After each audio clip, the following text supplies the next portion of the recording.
My name is Cassie and I'm the founder of FatCo, where we use these guys to make this stuff. Let me explain. At FatCo, we specialize in making natural and organic skin and body care products, many of which contain tallow. It's nutrient dense and healing. It's extremely high in vitamins A, D, K, and E, all super important for skin health. It's natural, it's healthy, and it's sustainable.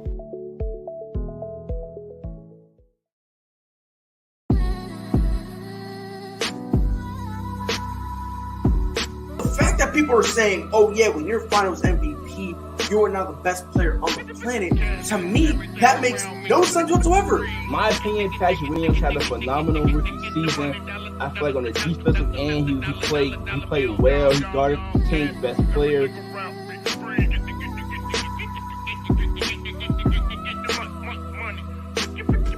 It's Monday. You know what that means, baby. It is the Prideful Takes podcast.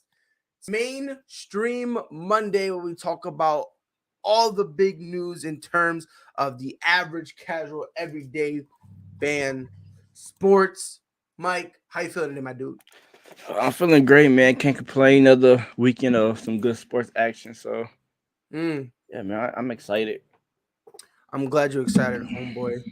I'm so glad that you are excited. We got a packed show for you, ladies and gentlemen. The NBA All-Star starting lineups have been dropped. People are salty about it, but I'm here to tell you, you guys are salty about the wrong thing. Spoiler alert, free Andrew Wiggins. And in terms of the NFL, a lot of moves have been made. Josh McDaniels, the fucking traitor, he bailed on the best thing that will ever happen to him. Now watch how quick he flops. He's going to beg Bill Belichick to come back. But before we get into all of that, Mike, it's Monday. Give me a hot take. I'm coming in hot with this one. That for the Super Bowl, OBJ is going to get the MVP. OBJ a game. I have no idea why all of a sudden everyone's an OBJ fanboy. It's wild to me. I'm not a fanboy. I respect his game. And by the way, Anthony Price, just throwing it out there. I'm no longer with ASAP. I hurt feelings, and Pride's a mean dude. So they parted ways with me. However, Freddie, that's my dude, Fredward. I wish him, Mike, all the 97% of them. I wish them all the luck.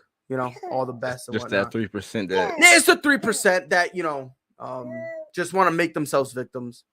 That's all it really. That's all it really is. But I'm not gonna worry about them. Sensei, LDZ, Greg, Jim, Dustin, Amon. Frankie, all of them, nothing but love for them, nothing but positive vibes. Them dudes, honestly, bro, it was fun working with them. You know what I mean? It definitely was fun working with them.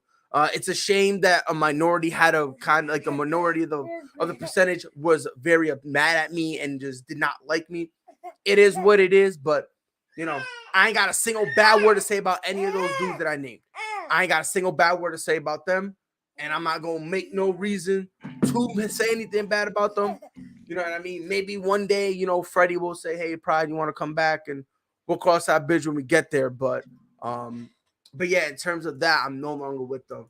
And by the way, Gridiron Yuki says, I'm going to be honest, last night was heartbreaking for me. Like, I was in tears, even though there was no crying in football. We were so close yet so far.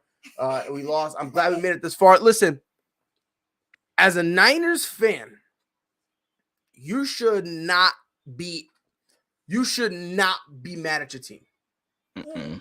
They got it together, made the playoffs, and dare I say, when they did that 2-minute drill, I thought you guys would get in field goal range. Yeah, Jimmy G, that pick. I don't blame him. I don't blame Jimmy G, because if I'm him, I do the same thing. But he threw it, but he threw it like.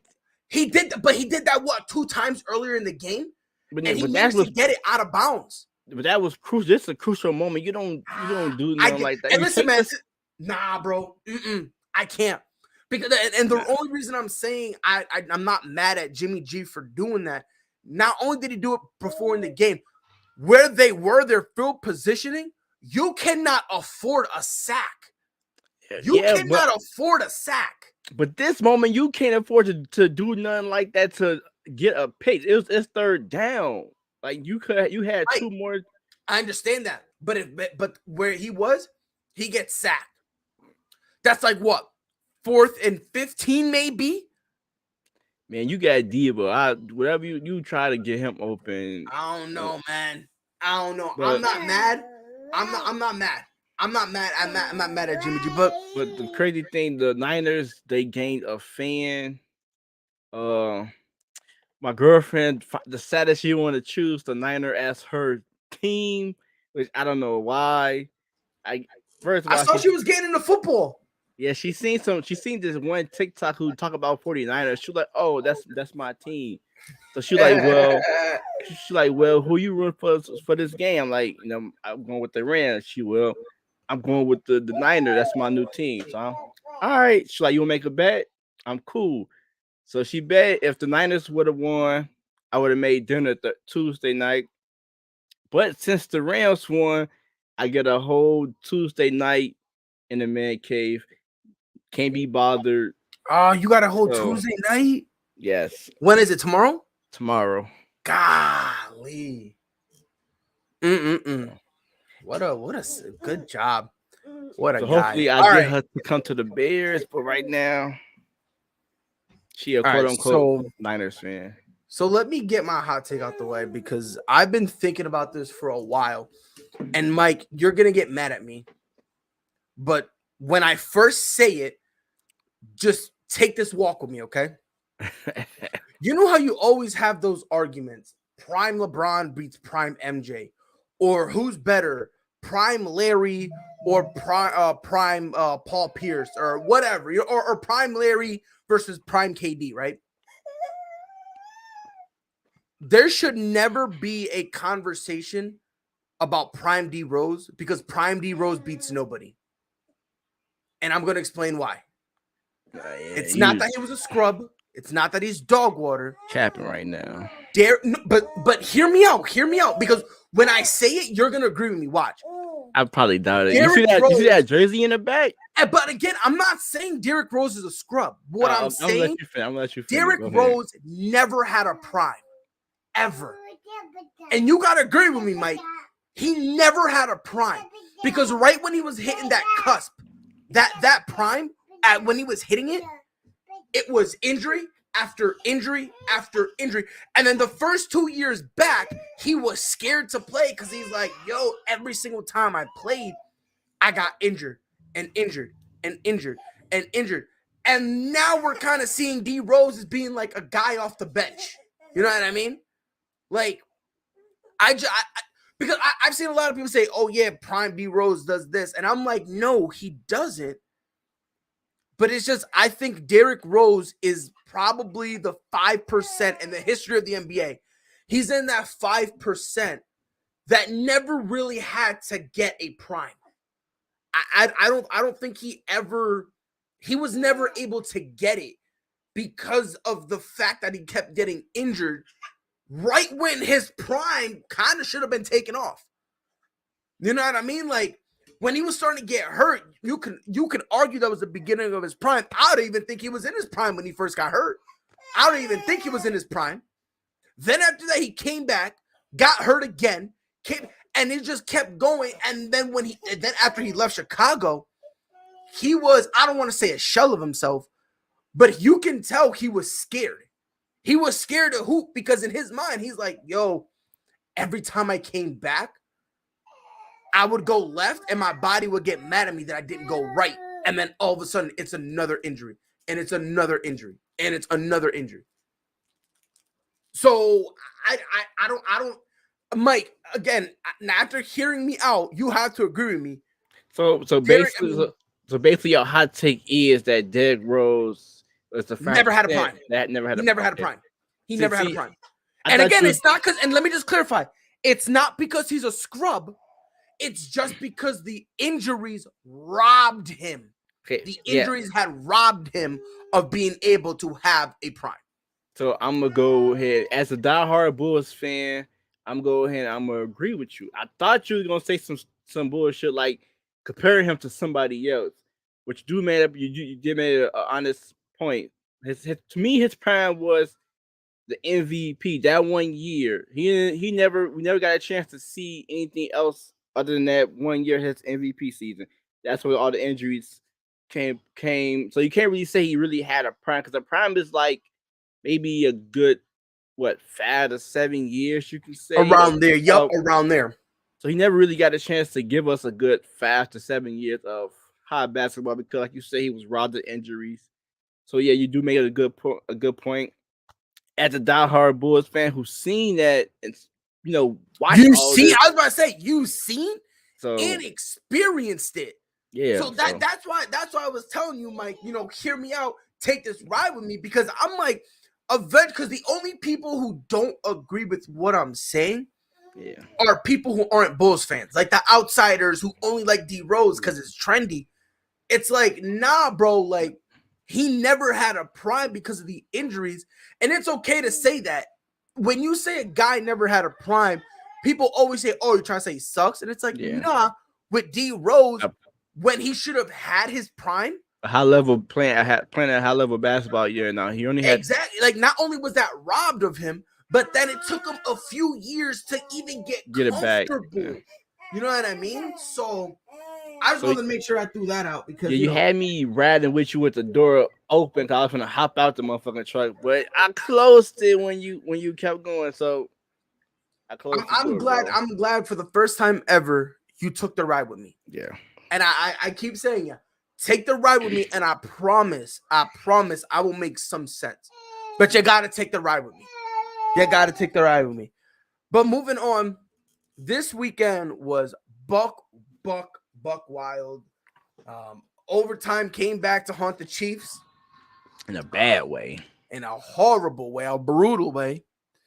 The Bengals ended up beating the Chiefs to go on to the Super Bowl, and the Rams in a, dare I say, very interesting, very fun game. By the way, Gridiron, my fiance she's gonna probably be coming in on Fridays. So on Fridays, we're gonna change it to, oh yeah, it's embarrassed pride. I forgot all about that, bro. Yeah, nah, she will come back. By the way, Friday I'm changing my name to Free Pride. I know probably say one day I did watch that segment over just get a good little laugh in. Of course. LDZ, what's up? And Gridiron, you can say something. LDZ, and we shut up about the OT rule. I've been telling people to shut up about it forever. I don't think there's anything wrong with it. People were saying that was rigged. They want to get back at the Chiefs. So I'm like, man, come on now. Nah, because I don't know, man. I don't know, man. I'm just here so I don't get fined, man. It's interesting though. Two different teams, two unique teams. Definitely gonna be a whole different Super Bowl. But before we get to that, in terms of the Chiefs. And by the way, Anthony, that actually was going to be my question to Mike. You thief. I hate you. With that whole thing happening, Patrick Mahomes kind of went out and said, look, man, we're up 21-3. We can't lose that game. Which he's got a legitimate point.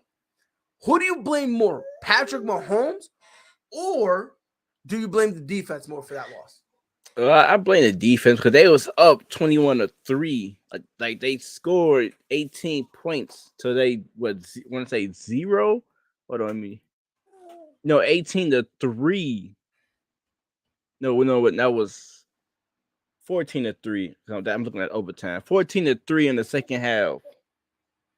So that's got to be defense. Yeah, at one point, I'm pretty sure at one point in the second half or in the second quarter, it was 21-3. Yeah, and right before they scored that touchdown, Patrick did make some questionable plays. Like I thought he was just running around, which they caught his ass and he lost a lot of y'all just by running around trying to make a big play. other than probably taking off and gaining yards, using your leg to get the first down, other than trying to make the big play,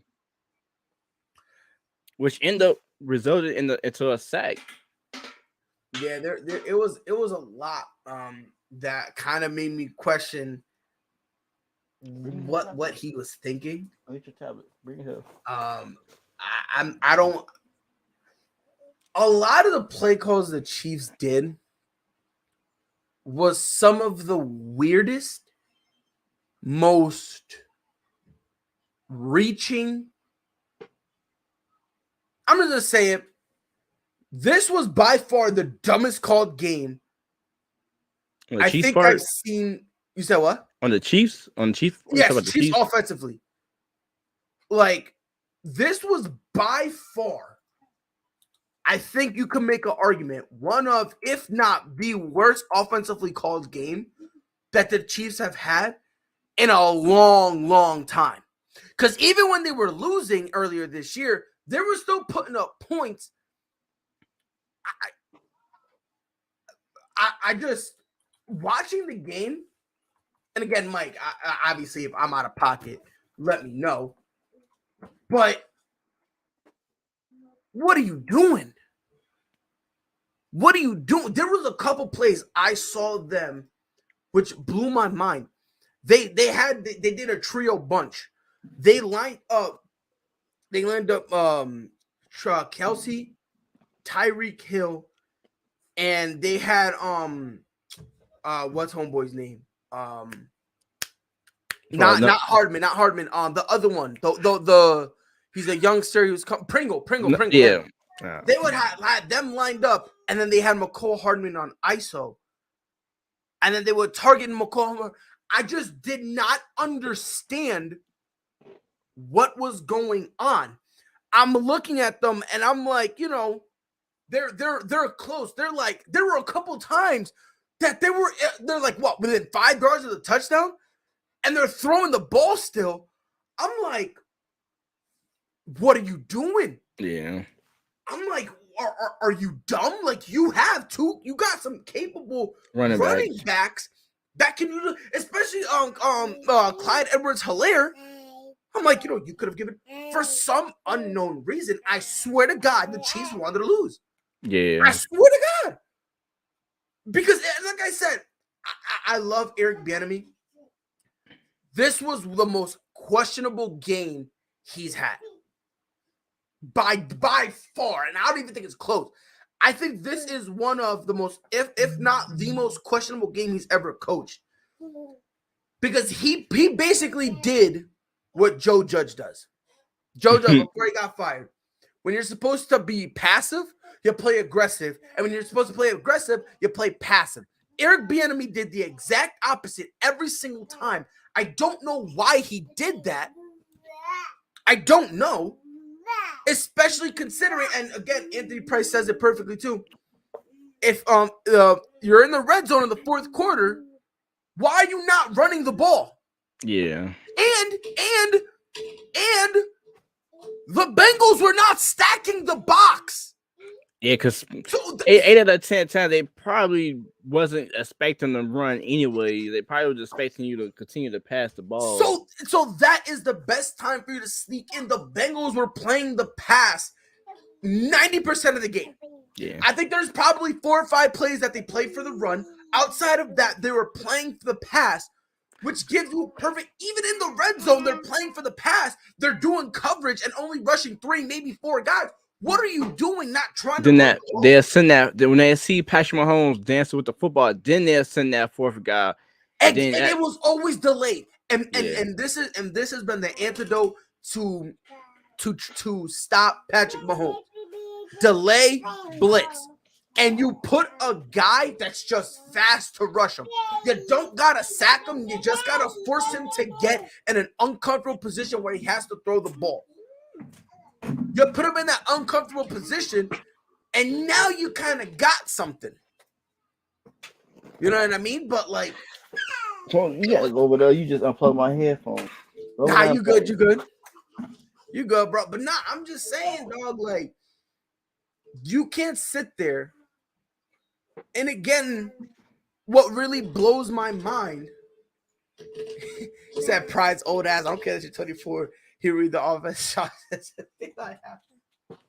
Look, man, it's just I never understood why they just continuously fling the ball. Yeah. Especially when you're in the red zone. And again, Mike, it's not like they did this all year.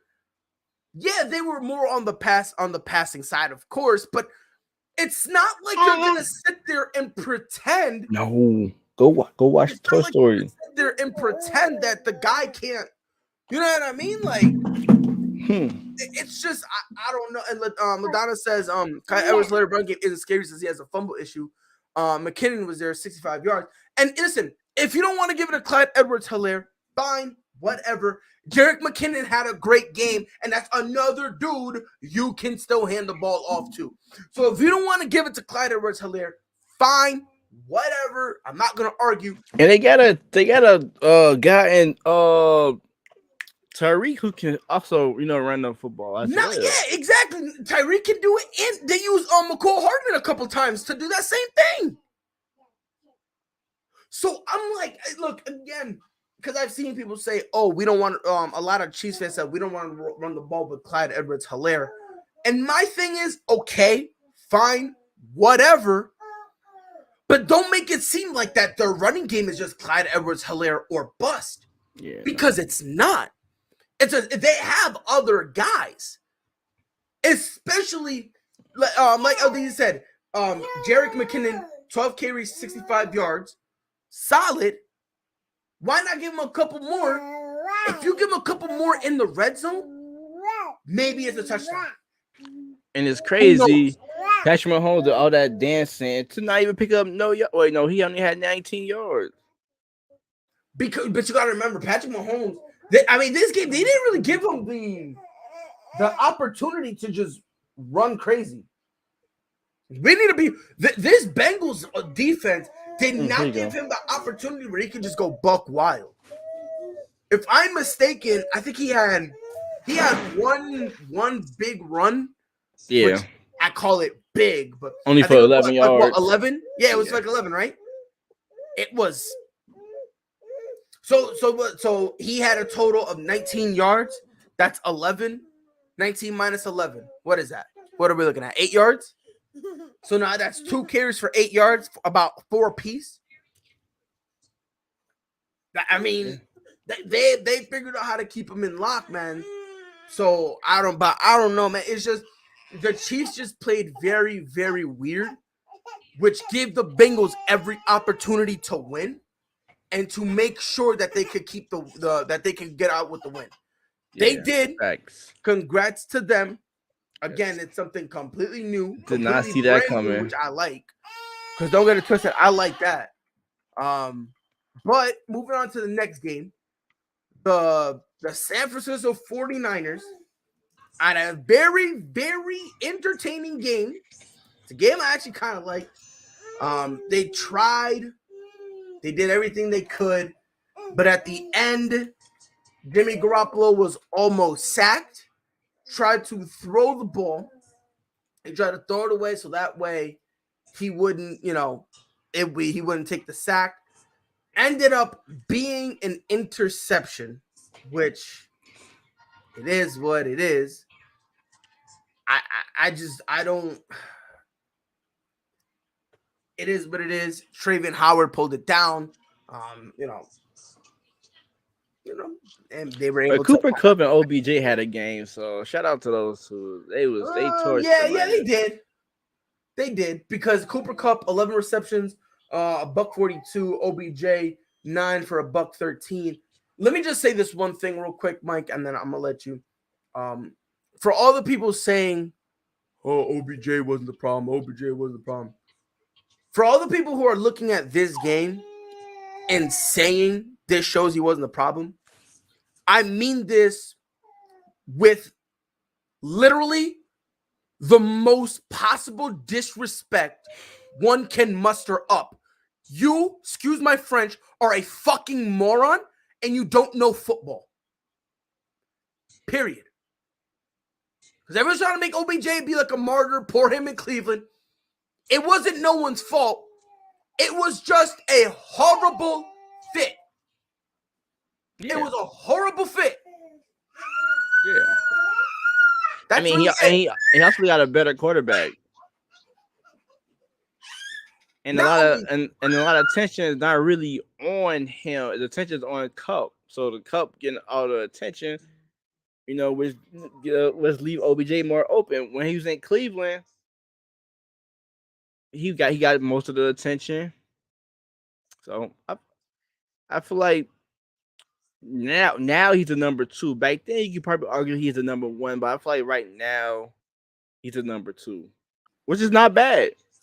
It's not, but what really bothers me is people say, oh yeah, look, see, this proves he wasn't the problem. This proves he wasn't the problem. And again, when I see that just reinforces what I think about you, that you don't know football. You don't know what you're talking about.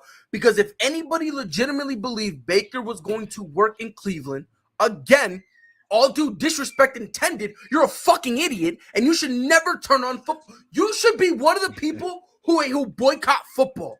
You're an idiot if you thought it was going to work. What, Baker Mayfield and OBJ? That's the equivalent of OBJ going to Baltimore. Is that going to work? No, because it's a run-first team. It's a run-first team. That's it. It's a run-first team. If you don't understand that, you're an idiot. Of course, and I mean this, Mike, with all due disrespect, you're an idiot. Because I'm seeing a lot of people all of a sudden have this weird... It sounds like you calling me an idiot, but I know what you mean. No, I'm not calling you an idiot. I know, but you just wheel on these rants. No, because I see it, and I just bide my tongue. I really do. But it's like, who on God's green earth actually thought OBJ would work in Cleveland? I mean, a lot of people probably thought that, And you're an idiot if you thought that. Cleveland fans thought that was going to work. And again, Cleveland fans are idiots. They were just desperate, bro. You feel me? They've been horrible for how long? Yeah. Now they're starting to get something all of a sudden, like, oh yeah, we're going to Super Bowl. So like, they're dumb. But it's like, I tell people, this was never going to work. And people are like, oh, are you trying to say OBJ's trash? No, it's not that he's trash. Well, a lot of people look at the game different, though, So you got people who look at look at it like you're right. You're right. Because people do look at the game different. There's 2 ways of looking at the game. You're either right or wrong. Yeah. And in this instant, it was clear cut. Like, it was not going to work. And now people are trying to make, oh yeah, look at Odell. Like Odell shining. You got the people who they can have a stacked team. That shit gonna work. But in reality, just because you got a stacked team, like the Browns are not always gonna work. No. Having a stacked team isn't always gonna work. Because the thing is, when you have a stacked team, you need to every person on that stacked team needs to have a legitimate role, and everyone needs to know their role. The biggest problem with Odell when he went to Cleveland wasn't the fact of who his quarterback was. Wasn't the fact that he had to split his touches with Njoku and then later Austin Hooper and, obviously Nick Chubb, Kareem Hunt, Jarvis Landry. That wasn't the problem. The problem was when they got him, they never sat down and told them, all right, Odell, this is what we want from you. They never had that conversation. The Browns front office thought, oh, Odell's just he's going to assume we want him to gel. And Odell was like, I assume they want me to be that guy. And I look at it with the Rams. They set his ass down like Cooper Kupp. Well, I pretty much, you probably can already see Cooper Kupp as the guy. But I know you still got to tell his ass, like, Cooper Kupp is our guy. You're number 2. Some nights you'll be number 3 to Higbee. And sometimes you'll be number 4 to Jefferson. And like what? There was 4 games that he barely got touches? Yeah. There was a few games that he got touches, and he didn't care. Why? Because they told him his role. They told him, look, now that Robert Woods is down, Cooper Kupp's our number 1. There's going to be games you're on number 2. There's going to be games we look to Van Jefferson. And that's the difference. It's gonna be a mixture. And that's the difference between the Super Bowl champion type team than the average It's team just like a playoff Cleveland. team. Just look at Tampa with all those. You could say they stacked, but everybody know they rolled. Exactly. AB knew his role, but AB he is bound to do some stupid shit. Yeah. The Rams are stacked. Everybody know their role. You got on the defense, you got Von Miller, Ramsey, you got Floyd, you got guys who all was first round picks. Everybody know their role. Shit, Yeah, Bears fan was killing Leonard Floyd because they thought he was trash and he flourishing with the Rams. That's why I just kept. And honestly, every time I saw that, I'm like, dog, I don't know what. I just don't know what goes through your mind because again, when you go to school and they teach you about shapes, right? They teach you about shapes. And by the way, Grinner says a lot of people thought that the Browns were a Super Bowl team. Yeah, because everything was still brand new. You had exactly, and it wasn't because people believed it. It was just because it's kind of like when you get a new video game, and the first time you play it, it's clean, you like it, it's the best thing ever. Then you actually rub your eyes and you take an objective look at it. Then you realize, this shit is not really all that good. Right? Cough. NBA 2K. The story of NBA 2K's life. Yeah. But that's really what it was. You know what I mean? Anthony Price says, do you think OBJ comes back next year knowing Robert Woods is going to be returning? I don't know. Honestly, if I'm Odell, I don't go back. I think Odell. If I'm looking at these teams, I think he might go to Buffalo. That's what I'm saying. Buffalo would be nice with Josh Allen. He might go Buffalo. He might go. I mean, let's see. Raiders. I would say Buccaneers but I don't know the situation with Tom Brady Well, that's yet. the thing, right? Because we don't know about Tom. By the way, to all the people, Tom Brady hasn't retired yet. He doesn't know. I've heard people say, "Oh my God, he retired." He don't know. But I know I get it. Adam Schefter tweeted it. I get it. You know what I mean? But when Adam Schefter tweets something, and then other credible sources are tweeting the exact opposite, yeah, I think we could take a minute and fall back and say, you know what? Let's give this some time. But I know for a fact he's not going to no run heavy team, so you can exclude Baltimore out. If I'm him, these are the three teams I'm looking at if I'm Odell. One, the Raiders. I think the Raiders have something. I think him and Derek Carr would be lovely. You know what I mean? Now it puts less pressure on Darren Waller because he's always getting injured every other day. You know what I mean? Hunter Renfrow, obviously he's balling out like crazy, but you're going to need a consistent guy that you can pair next to him or on the other side of him. I think Odell could be that guy. So for me, that would be it. Number two, this one is a little tricky, but the Vikings. If he's willing to take a little bit of a cheap deal, they could let Adam Thielen walk, and if he walks, they'll go to Odell to bring Odell in. I think that would be nice. There's already a LSU connection with Jefferson already there. So there's that little thing. Well, I don't know. He likes Kirk Cousins. No, Odell likes Kirk. He likes him. Kirk likes to air the ball out. So you got that right there. You know, and then another team, and I don't want this to happen, but the New England Patriots. Now, I don't want it to happen, but why? You saw why not? Yeah. No, I don't. I'm good. I don't want. The only receiver in this league that I will take right now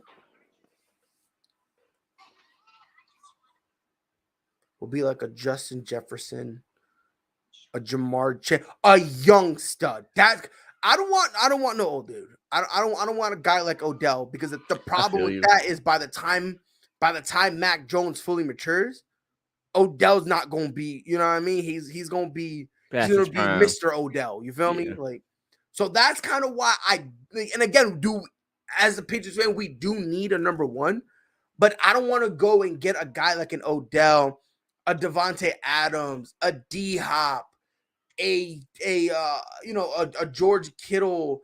I don't want to get one of those guys because again, by the time Mac Jones matures and he's ready, like full blown ready to kind of just do his own thing, they're gonna be old, and we're gonna go have to find a replacement anyway, all over again. Facts, I feel you. You know what I mean?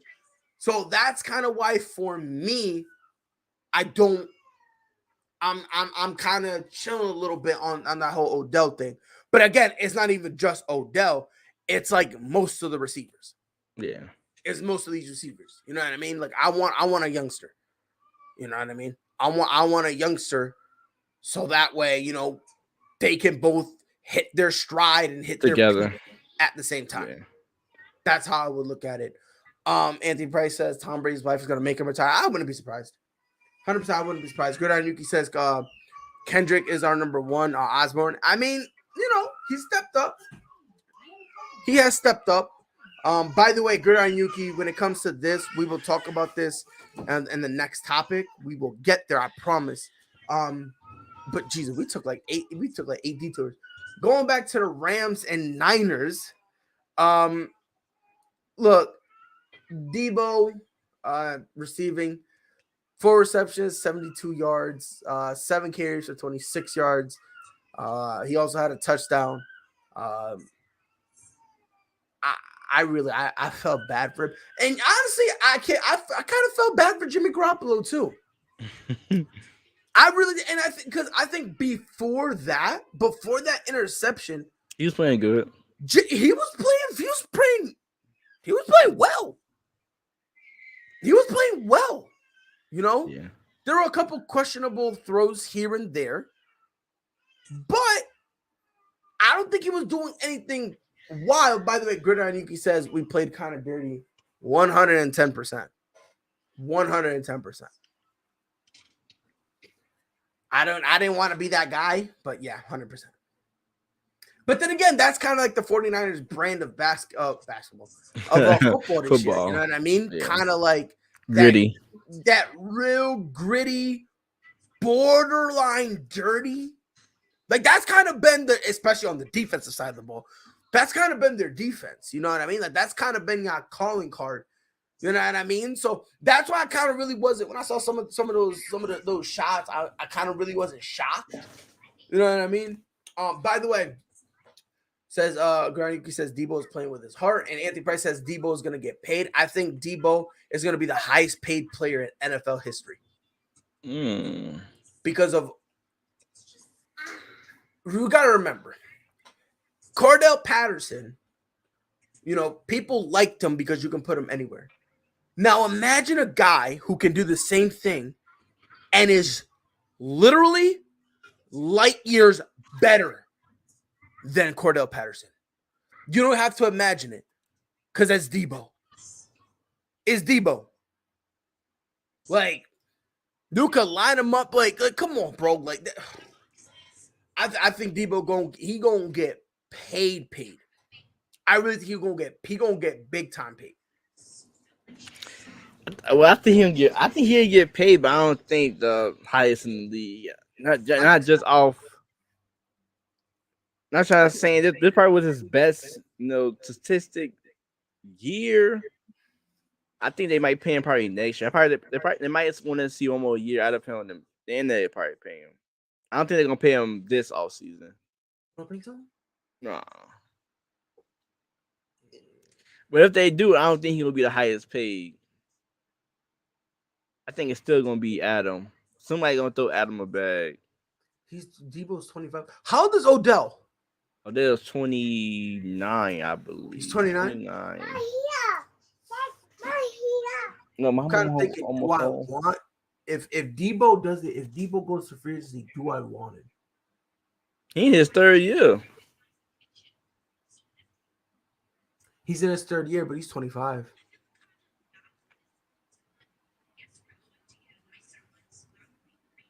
I don't know. I might want him. Hell of a player. Yeah, I don't think he want to leave the Oh, the Niners probably not. Gritty or not, we shouldn't try to attack the head. We damn near killed OBJ. Yeah, and who was it? Hold on. I'll tell you who it was right now. It wasn't for everyone. I think it was Jimmy Ward. Yeah, Jimmy Ward. Yeah, I think it was Jimmy Ward. He immediately got up and was like, "My bad." I think when you do stuff like that, you go, "My bad," you should get flagged immediately, just for like stupidity. Because you get up and go, "Oh yeah, my bad," but you still committed. Like, come on, do better.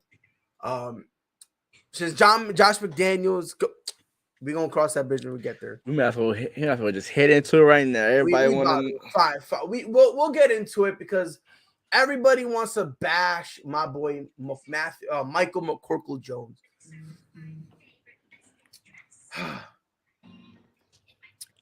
A lot of the vacancies have been filled in terms of head coach and GMs. Baltimore hired a couple a defensive backs coach and a defensive coordinator. The Giants have named Brian DeBall as their head coach. Solid move, very solid. Judas Iscariot, I'm sorry, bitch boy, I'm sorry, trash can, sorry, overrated head coach. My bad. Josh McDaniels, sorry, I got this weird sneeze. He took his talents to Vegas, so that way that contract they gave him, he can immediately lose it on the strip. He's now their new head coach, and Dave Ziegler is now their new general manager. We already spoke. I think, did we talk about Nathaniel Hackett? The Broncos. For the Broncos? We didn't? Okay. We'll get into that then. Ryan Poles is the GM for the Chicago Bears. Matt Eberflus is now your head coach, which you and I agree on it. But let me address the elephant in the room before we go to the Bears. And by the way, yes, fuck Josh McDaniels. Okay. I've been saying this forever. He's not a good head coach. He's not a good head coach whatsoever. He's one of those guys that if you put him as an offensive coordinator, I look at him the same way I look at Todd Bowles. Todd Bowles is not a good head coach at all.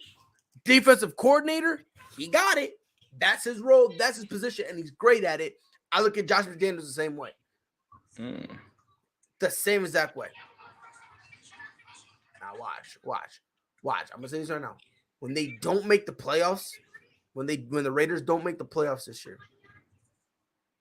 I'm gonna be here just shrugging my shoulders. Yeah, I wouldn't have took the Raiders job. The Raiders are just an odd team. Like what 1 minute they show promise, the next year they just what the hell happened? So it's like something tells me Flores might take up that Saints job. Maybe.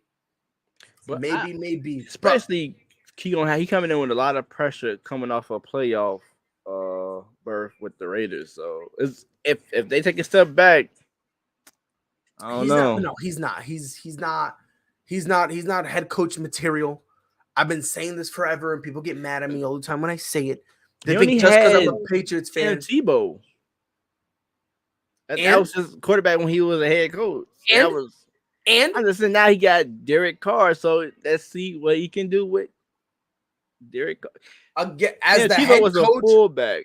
I understand that, but as the head coach, he could have sat Tebow. As the head coach, he could have made that. He could have made that decision. He chose not to, and he chose to roll with Tebow, knowing Tebow couldn't throw well in practice, knowing Tebow couldn't read defenses, knowing Tebow had an accuracy problem, knowing all that stuff. He still rolled with him. But sometimes that's not really the coach's decision when you draft a franchise quarterback. These front office they want to see that shit go through. Don't you dare try to. No, I'm telling you some Mike. Do not call Tim Tebow franchise quarterback. No, hell no. I'm saying you just did. No, I'm gonna throw this chair at my. I'm saying when the Broncos drafted Tim Tebow, they drafted him to be the franchise quarterback. So you're gonna want to see, even though he may not look good to us, the person who drafted him wanted to see it come to fruition because they drafted that guy. Just look at Tua. They drafted Tua. Flores didn't way want. better than Tim Tebow. But I'm saying Flores didn't want Tua. The front office stuck to they guns. They want Tua, and they sent Flores packing. It's all about you seeing that quarterback goes through until you finally realize, oh yeah, he's horrible. Just like the Bears, they drafted Trubisky. It took us 3 years till they finally realized, all right, he's not our guy. Time for us to move on. Even though it wasn't necessarily all his fault, but you want to see your player, at least a couple more years. I'm gonna tell you this right now, man. He is not a head coach at all. Period. And I understand he had Tebow. I get it. I understand it. What make you say? Is it the play calling? Is it the leadership? Like his play calling is just horrendous when it comes to him being a head coach. If you watch how he calls his plays as offensive coordinator, it's more organized. When he becomes a head coach, the dude does ridiculous calls. All right, so what if he just be that CEO?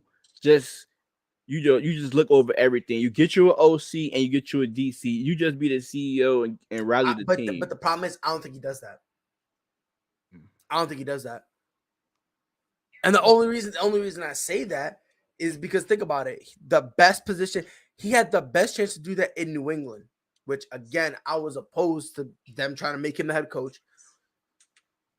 When he almost left, I think last year, the year before last, Bill Belichick said, nah, you're staying. When I retire, this is going to be your job. So who called the plays in New England? Offensively? Yeah. Him. Josh McDaniels. So this just ain't hate because he's leaving. You really think he cannot be a head coach? No. Like I said, when he's an offensive coordinator, his play calls are organized and logical. When he's a head coach, it's the exact opposite. So basically, you saying that he's a good OC, but yes, I put him in the same position I put Todd Bowles in. With Todd Bowles, great defensive coordinator. I think that's his niche. I think he found himself. You put him as a head coach. It's too much. Basically, saying it'll be too much for him. It's way too much for him. The only difference is Josh McDaniels, when the pressure's on him, he tries to fight through. Unfortunately, he just makes every wrong decision. Todd Bowles, when the pressure got to him, he just kind of just stood there like, oh, okay. Like that's kind of the difference. But I don't think Josh McDaniels is a good head coach. And when the Raiders don't make the playoffs, yeah, I do think it's pressure when if they don't make the playoffs. But you know more about the Patriots than I do. So if you feel like he ain't ready, not even that he's not ready. He's just not good as a head coach. As a head coach, offensive coordinator, that's different. You know what I mean? As an offensive coordinator, it's different. But as a head coach, it's too much responsibility for him. Way too much responsibility. Greg says, I like to see you coach Pride. I'll be honest with you. I could. I just don't have the patience. I'll be honest. I don't have the patience. If you mess up one time, I'll quit. I just don't have patience, which is something that, like, you know, if I go in there and I have a new playbook, regardless of what it was, like after I fresh out of high school, my high school, they wanted me to coach soccer, and I was like, I can't do it, bro. I can't do it. I couldn't do it because the thing is when I graduated, I knew some of the kids I was gonna have to coach, and on God, I would have killed myself. I didn't have the patience. Now my mind for it, solid. You know what I mean? I'm probably, if I were to ever be a legitimate head coach, I'm one of those head coaches that's kind of just like there, right? Where you're kind of just like, give us a couple years while we go find the real guy. Just hold it down. Don't be Urban Meyer. You feel me? Be 500 at best. Stay around there. Okay? Don't trade. Don't come in here telling us to make roster moves. Just Don't even come to practice. Just come on Sundays and just be right? Just be okay? If you're average, you will put you on a Hall of Fame.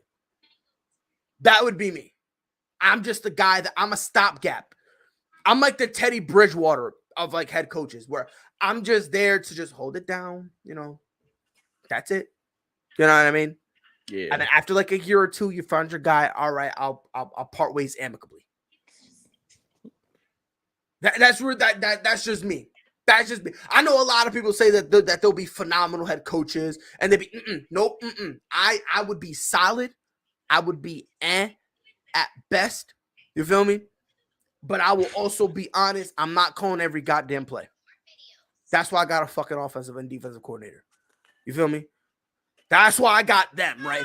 I'll occasionally on like 3rd and 1, I'll be like, hey, so what do you want to do? You know what? Nah, can I get a play call? Can we do engage 8? That'll be me. Every once in a while, I'll kind of just like butt in. Yeah. But again, I would be the definition of average. Straight up. And even I would do better than Josh McDaniels in the Raiders. Swear to God. And again, I'm not, I'm just saying this, and I've been consistent with this throughout the years. Josh McDaniels is not a head coach. There are some guys out there that are just offensive or defensive coordinators for life. Yeah, I mean, and I don't think that's a bad thing. I agree. I don't think it's a bad thing. I'm assuming you thought it was the hatred that I have. For I kind of thought because you was saying how horrible he is, but he was calling y'all you guys. No, as a head coach. Yeah, as a head coach. I understand now. Just as a head coach. Again, as an offensive coordinator, he's got. For me, I'll give him one more chance because he did have Tim Tebow as his quarterback. Okay, we'll see what happens. I'm gonna tell you this right now. Like I said, when they don't make it, I'm be chilling. Me too. I'm be shrugging my shoulders. I got my own problems to worry about in Chicago. Well, speaking of Chicago, Mike Eberflus, you and I, we talked about this a little bit, and you and I were kind of on the same page. I don't think that this is as bad as a hire that everybody is making it out to be in the Chicago Bears community. Yeah, that's because it's been torture. Like we still you gotta get over this Nagy era. So it's like they want the best. They want the best head coach because it's just been torture being a Bears fan these last couple of years. We haven't really got the head coach right since Lovie Smith. And a lot of guys were saying go OC, bitch, which whoever was the head coach really didn't matter. It only came down to who was going to be the offensive coordinator. Pretty much, a defensive coach would never matter. An offensive coach would never matter. So, if I'm not mistaken, y'all hired and the best offensive coach out there was Brian Daboll. That was to me, that was the best offensive coach out there. It was what's homeboy's name? Hold on. He was on the oh my god. He was on the Packers. Oh, Luke Getsy. Yeah, Luke Getsy. Yeah, him. Which I mean, like Bears fans just they anxious for some, which I get it. They anxious for some success. Right. Basically. Which I completely understand it because I lived through it every Sunday watching your team struggle to put up points. That shit can get frustrating. Here's how I feel about it. I think I don't know if Matt Eberflus is going to be great or if he's going to be bad. I don't know. If I had to take a guess, I think he'll be solid. I think he'll be respectable. I think what the Bears did, they played it safe. Yeah. Which that's what Bears fans hate because they played it safe. They was looking for a home run. They're looking for the Brian Flores or the Sean Payton or the Jim Harbaugh. Yeah. That's what they're looking for. So And like here's the thing: if we Jim always playing it Harbaugh, safe. So, but here's the thing: if Jim Harbaugh wasn't mentioned, or let's say he went to another job. Let's say the Raiders hired him. let's say he stayed Or the with Michigan. All right, so let's say he came out, debunked everything, said I'm good, Yeah. I'm staying at Michigan, I'm not interviewing. And let's say the Saints and Sean Payton never parted ways. And let's say Brian Flores stayed in Miami. Well, you can't really. I wouldn't even put Brian Flores with a Peyton or Jim Harbaugh. I think he's in the same category with the rest of the head coaches. What? No way. No way. Negative. I mean, he's a good coach, but he's not Sean Payton. I get that. The elite. Then you say maybe Brian Dable, Flores, and then you're have like a pack, fam. No way. No way. No way. For me, I agree with you, Sean Payton, number one. I agree with you there. I'm not putting Jim Harbaugh up there. I'm putting him in that tier right under, and he's right next to Brian Flores. You saw what Brian Flores did with Miami, fam? Yeah. Come on. Yeah, I seen what he did with Miami. And I also said what Jim did with the Niners back in the day. Right, but notice what you said, back in the day. I don't know if he'll still do it, because when he went down to Michigan, it took him how long to finally beat Ohio? Okay, so Sean Payton, Flores. No, I'll say Sean Payton, and I'll have Brian Flores in. I'll be nice. Jim Harbaugh, I'll have them tied for second. Okay, I'll have them tied for. I'll be nice. I'll be respectful to his reputation, and I'll have them both at second. Okay, you know what I mean. But I'm just saying, like, if those three guys, let's say that they parted ways or whatever. But let's say they did it after this move. Nobody is complaining that Matt Eberflus got this job. Let's just be fair. You know what I mean? Yeah, because everybody else was outside of what a Dan Quinn was going to be a first-time head coach. Exactly. You know what I mean? Like, you know, it really can't. Like. Let's be fair here. I think we're giving the Chicago Bears a little bit of a bad rap. Like, again, and plus we also need to take this into consideration, right? Brian Flores desperately wants Deshaun Watson. If you get him and he says, I want Deshaun, are you really going to move on from Justin Fields? Especially when you guys are not in a position to win it all now?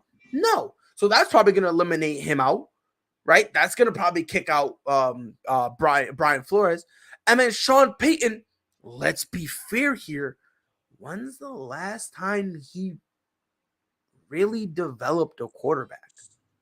Let's be fair here. People wanted Sean Payton because of the name. Exactly. Like he like Sean Payton, let's be honest, when was the last time he developed a quarterback?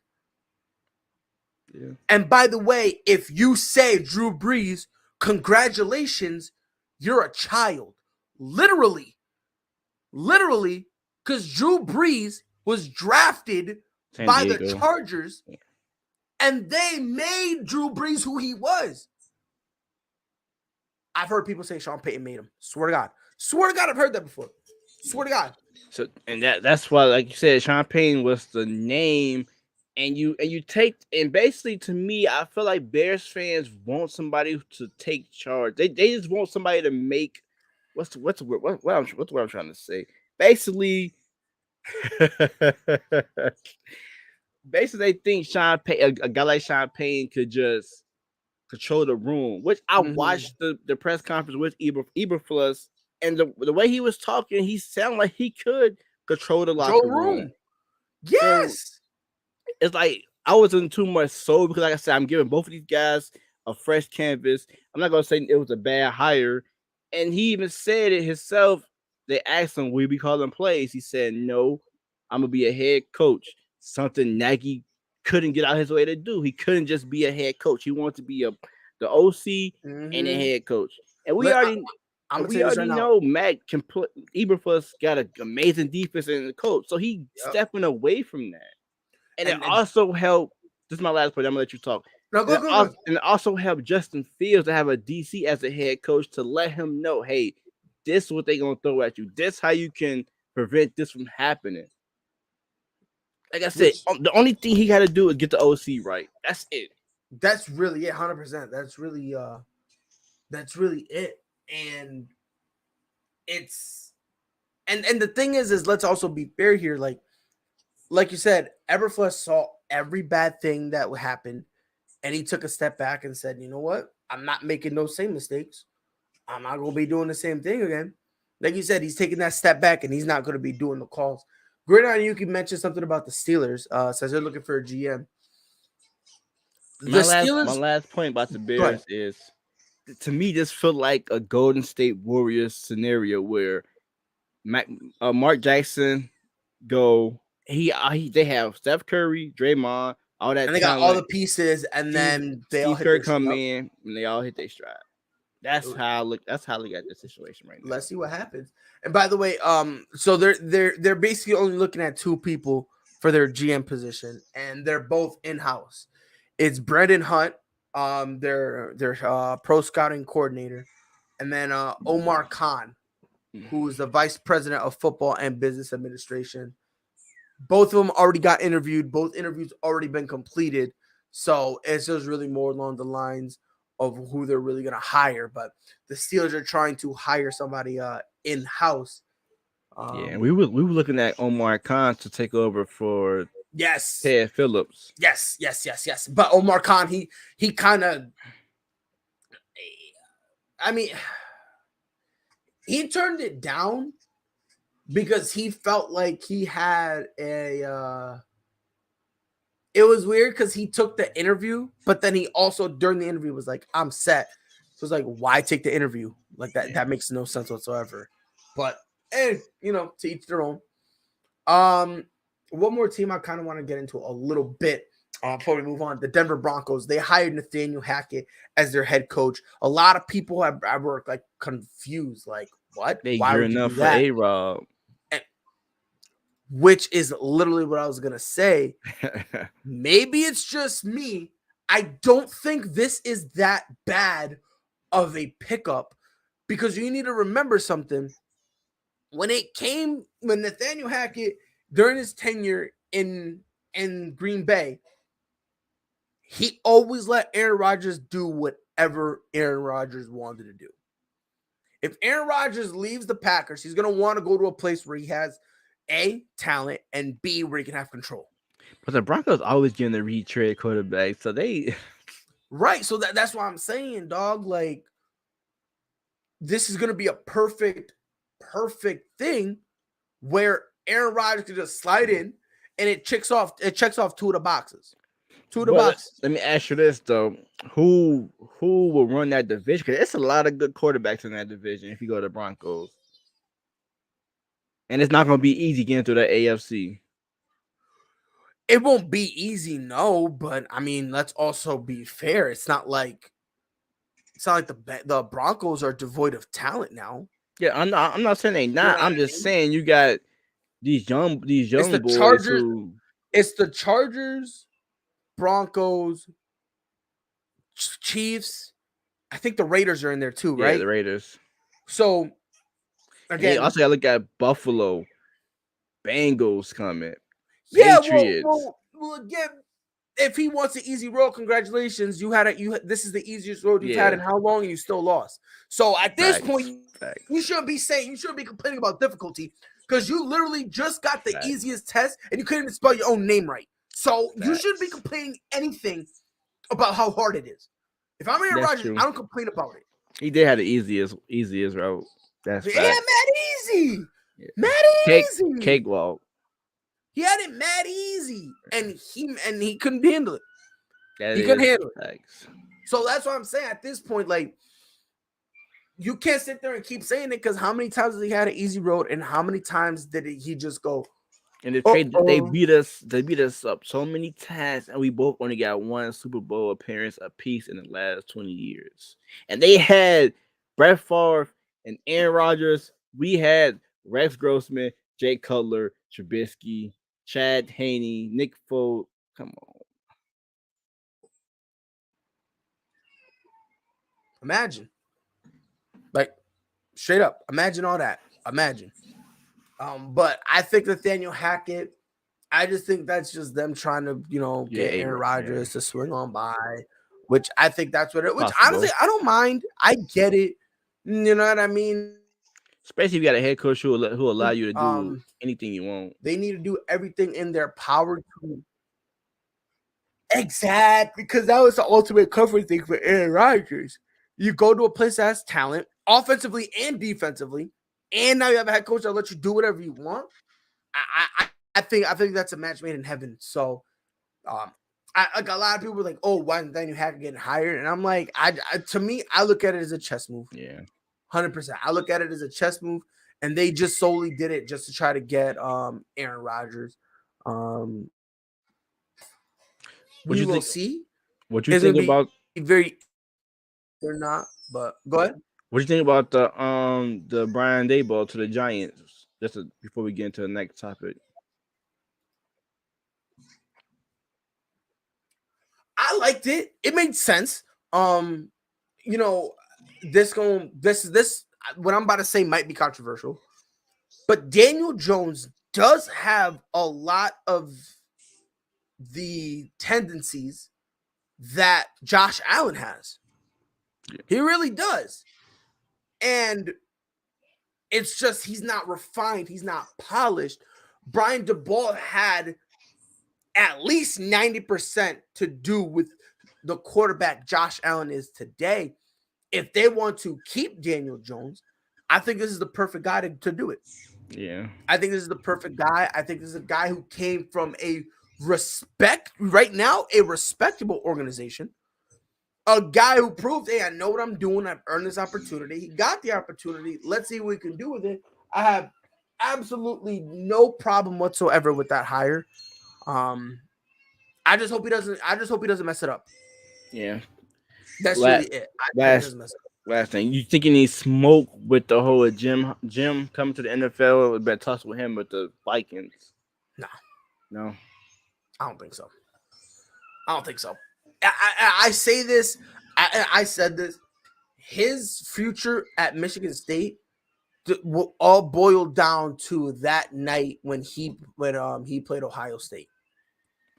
If he lost, he would have quit. Yeah, I think he would have quit and he would have went elsewhere. But since he won, I think he's willing to stay there at least 2 more years. I think that win bought him 3, but I think Jim Harbaugh will give it 2 more years, and if he can't do it again, then he'll go back to the NFL. Yeah. So I think there's time. Final topic: the NBA All-Star starting lineup has been announced. For the East, it will be Kevin Durant, Giannis Antetokounmpo, Joel Embiid, Trae Young, and DeMar DeRozan. Now, Kevin Durant, even though he's still the captain, will not play due to his injury, so they're going to announce somebody. They're going to. We already know who's going to be. Who do you think is going to be? Jimmy Butler. You think it'll be Jimmy Butler? We'll get to that in a minute. But in the West, it'll be Goat James, Nikola Jokic, Andrew Wiggins, Steph Curry, John Morant. Of those starting lineups, do you think they got anything wrong? You mentioned Wiggins? Yes, Andrew Wiggins. So it'd be LeBron, Goat James, Nikola Jokic, Andrew Wiggins, Steph Curry, and Ja Morant. For the Western, I'm gonna say no, because to me, it was between Ja Morant and Devin Booker. Even though the Suns got a better record, I would have loved to see Book get the nod. But I understand, Ja Morant having a phenomenal season. So nothing wrong there. And the whole Andrew Wiggins, I already predicted he would make the All-Star. I didn't know he was gonna be a starter. But looking at all the injuries to the forwards, you got Paul George is hurt, Kawhi. I would not choose Rudy Gobert over Andrew Wiggins. I feel like Wiggins got a more complete game that fit the All-Star game more than Rudy Gobert. So nothing wrong with Andrew Wiggins getting the nod. On the Eastern Conference, I'm gonna just put it real quick before I let you go. If Rudy Gobert was gonna be the starter, swear to God, I would stop covering the NBA. Throwing that out there, but go ahead, Mike. My bad. The floor is yours. For the Eastern Conference, everything was cool except for Trae Young over Zach LaVine. Thank you. No, Thank you, bro. What are we doing here, and this bro? not just me being a biased Bulls fan. No, like, you're not being biased. That's a Like- travesty. yeah. That's a travesty. I don't understand why people are so mad at Andrew Wiggins making it, but they're supporting Trae Young. Yeah, and Trae Young is probably the best. Well, he is the best offensive weapon on the Hawks. Yes, he's gonna put up 28 a game, but Zach LaVine still averaging 25 to 26 points per game with another dominant Oh score. my god, like, what are we doing? But by the way, February 3rd, the reserves are gonna come out, which that's gonna make things interesting because I guarantee you someone's gonna be like, "Oh my god, so and so is on the bench, but Andrew Wiggins is starting." Meanwhile, these are the same bots who thinks Trae Young deserves to be a starter. Bullshit. By the way, another thing that's BS. I understand he broke the record. Steph should not be starting because ever since then he's been freezing. Devin Booker, bona fide starter, bench. And I have no problem John Morant starting. No problem with him starting. No problem with Jokic starting. No problem with LeBron or Andrew Wiggins starting. I'm sitting Steph. I'm sitting Steph to make room for Devin Booker. Devin Booker's been balling, and I understand Steph broke the record. Since then, the dude has been freezing. Yeah. The dude has been freezing. So I think at some point eventually people will notice and recognize that. And the Phoenix got the best record in the NBA. That's what I'm saying, dog. Records don't matter until it matters, bro. Like we need to figure this out. But all right, so just letting y'all know, so a lot of people are confused on the whole starter thing. So there are 3 groups that determine the starters, right? So the fan vote, which is 50%, the NBA players, which is 25%, and the media panel, which is another 25%. And it was crazy. Zach had more player votes than Trae Young. Yes, he did. Yes. Yeah, if I'm not mistaken, I think it was the fan vote that made him on there. Mm-hmm. Let's see. Okay, so I want to see. I'm trying to figure out from the fan vote because what they did is after they got everything, they put out a chart where it kind of let me see actually. Let me actually share my screen so that way you can actually see what I'm talking about. So it's right here. So this is this. Ooh, no, there it is. All right. So this right here is let me do it like this. So this is basically how the fan vote kind of broke down. So in terms of the Western Conference for the front court, LeBron was number 1 for the player vote, fan vote, and media vote. Jokic was number 2 in both the players and the fans, and was tied for first in the media. Andrew Wiggins was 5th in player, 3rd in fan, 6th in media. Let's see who was Karl Anthony Towns, which by the way makes no sense because for all the people, there are people out there who don't like Karl Anthony Towns, but all of a sudden now are their fans when this happens. Yeah, Suspicious.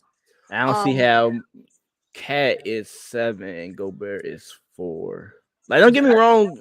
Maybe I'm not really a really huge Gobert fan. So, why are we so focused on fan vote? Let the player do nothing. Well, here's the thing with that. The reason they're focusing a lot on the fan vote is because they still want to bring eyes. Because All-Star Week has been dipping a lot. It's been dipping. So now to try to kind of combat that and try to get the viewers back up, now they're giving the fans even more control than they normally would. I meant to ask you something about the Pro Bowl too, but I asked that in another episode.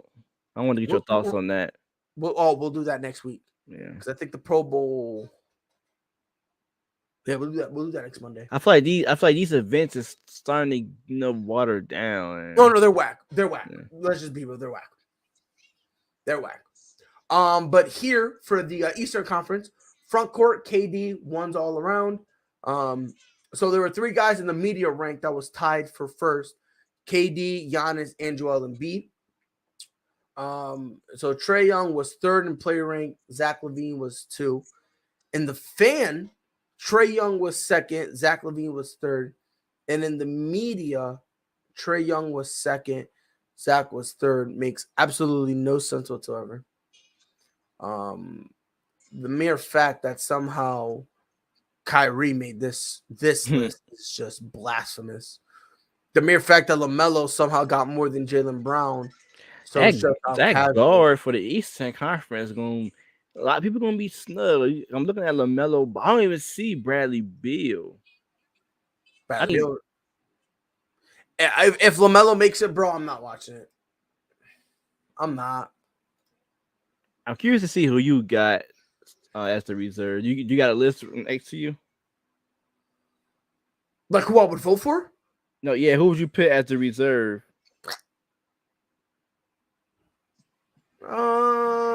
But you only got 2. I think it's 2 guards, 3 forwards, and 2 wild card spots. So my 2 guards, huh? For the West, gotta be Devin Booker. Mm-hmm. Here's the thing: someone's gonna get snubbed. Devin Booker. You know what? I'm gonna do it. I'm gonna go all in. Devin Booker and Chris Paul. And you said I get 4 big men. No, you get 3. Yeah, 3 big men. Then the reserve can be 3. either big man. You got 2 spots for reserve. It can be either big man or a guard. Oh, then that's okay. So 3. So I got 3 big men, and then two like you called them earlier, wild card. Yeah. All right. So for the West, my 3 big men, I'll do Karl Anthony Towns. Mm-hmm. His dude already made it, right? Yeah, Jokic is a starter. Yeah. I'll do Karl Anthony Towns. Man, that's big man. This is tough. Draymond. I feel like I'm missing someone. Oh, it's another big man. If you want, I don't know if you want to add Rudy Gobert. Whatever, I just put Rudy Gobert because someone's gonna get mad at me if I don't. I'll put Rudy Gobert, and then the last 2, give me Luka Doncic and you missing somebody that I'm trying to think you're gonna say his name. Who am I missing? Mitchell. You could throw Mitchell in there. Yeah, throw Donovan Mitchell in there. I had basically the same. I had the same. I think I'll agree with you. You're looking at my list. You could throw CP3, Mitchell, Booker, Cat, Doncic, and Rudy Gobert. I think I had to pretty much had the same. Yep. By the way, because somebody asked, is there anybody from the Suns in the starting lineup? No. Nope. Which is crazy. Right. It's kind of wild how Devin Booker. Like I said, I would have benched Devin Booker, and I'm sorry, I would have benched Steph and put Curry in there. That's just me. And then by the way, for the East, my 2 guards would be what? Let me go first, then you could just go off me. Huh? When we go first, then you could just probably go off me. Yeah, go ahead. I got, of course, Zach LaVine. I got James Harden. I got, and my 4th, I got Tatum, Butler, Jared Allen. Jared Allen's a good one. Then my reserves, it was hard. I'm a reward. I'm not putting Bradley Beal on. I'm taking him off. I really had Bradley Beal before, but I'm rewarding Freddie. What about Darius Garland? Then Darius Garland, my next one. Then I'm snubbing LaMelo Ball, Jaylen Brown, and Chris Middleton. Damn. I think this year people are gonna get mad if LaMelo Ball don't make it.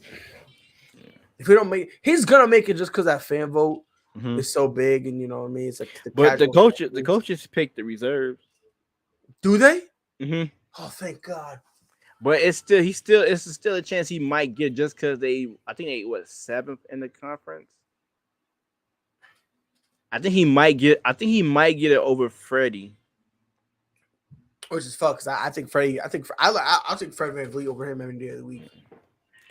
But I think Jason Tatum make it in because it's Jason fucking Tatum, so it don't matter. They in the main spot. Yeah, I mean, I would put Jaylen Brown in, but at the same time, I don't know. I don't know if that's just me being biased because I'm a Celtics fan. But I'm taking Bradley Beal off. Bro, Bradley Beal has had I don't want to say he has a bad year, but I was looking at it a couple days ago. He's shooting like a career low from the 3-point line, and it's bad. And they already trying to trade Dinwiddie already. Already. I was like, what's the point of getting him? But to each their own, as the children say, to each their own. But this has been another episode of the Prideful Takes podcast. Pride, Mike, glad you guys were here with us. Follow us on Twitter at Prideful Takes. If you guys see any news in terms of sports, if you guys see anything in terms of wrestling or any news in general, please feel free to tag us. I still ain't get over that. We gonna have a fun conversation Wednesday, bro. I'm telling you, we gonna have a fun conversation. Catch us on Facebook at Prideful Takes. Obviously, we love to interact. We go live on Facebook, and if you don't have a Facebook, that's fine. You can catch us on YouTube at Prideful Takes. Swing by, give us a sub. We would greatly appreciate it. Visit our website, www.pridefultakes.com. Not only is every episode of the podcast up there, but we also have original articles. Plus, we're actually starting to do a little something in terms of merch. So, Mike, we're gonna have to get together and work on that. Check us out on Spotify and Apple Podcasts, Prideful Takes Podcast. If you guys have an iPhone, just say, "Hey Siri, play the Prideful Takes Podcast," and it will play. And as always, go to www.fatcow.com. Use discount code Prideful Takes to get 15% off. They have everything for men, women, and children, ranging from lip balm all the way down to deodorant. You name it, they got it. Check them out. Mike, you got any final words? Go Bears. Oh, man, what a time to be alive. But on behalf of Mike, it's been your boy Pride. We'll be back here Wednesday, 6 p.m. Eastern, 5 Central. To talk I'm going to have a lot to get off of my chest. So make sure y'all, if y'all like wrestling, make sure y'all tune in Wednesday. Trust me, we going to be having a lot. Oh, I read this. Yes. So Riddle was supposed to win the Rumble, but then, the whole Brock thing. If that's true, again, Wednesday. Yes, sir. We gonna be saying everything. But on behalf of Mike, it's Pride. We'll catch you guys here Wednesday, 6 p.m. Eastern, 5 Central. Talk about wrestling. Y'all know what to do until then. Be safe. My name is Cassie, and I'm the founder of FatCo, where we use these guys to make this stuff. Let me explain. At FatCo, we specialize in making natural and organic skin and body care products, many of which contain tallow. It's nutrient dense and healing. It's extremely high in vitamins A, D, K, and E, all super important for skin health. It's natural, it's healthy, and it's sustainable. Knew where that was going. That was a great read. Oh, Lillard from the logo. That'll quiet the 2 on the season. 2nd and 1 for the Bills. They handle the rush. Allen looking. End zone. 2-2. Shohei Ohtani. Center field. Let's watch it go. Did several of those inside low kicks.